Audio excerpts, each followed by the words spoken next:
10 حاجات تاخد بالك منها لو انت مريض سكر وناوي تصوم.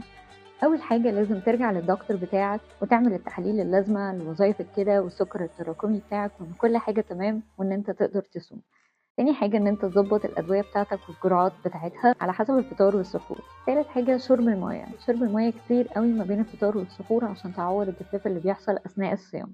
رابع حاجة العصاير، يفضل طبعا ان احنا نبطلها خالص، بس لو هنشرب حاجة ما نفطرش عليها ابدا ونشرب كوباية واحدة بس وتكون حاجة السكر بتاعها يكون قليل.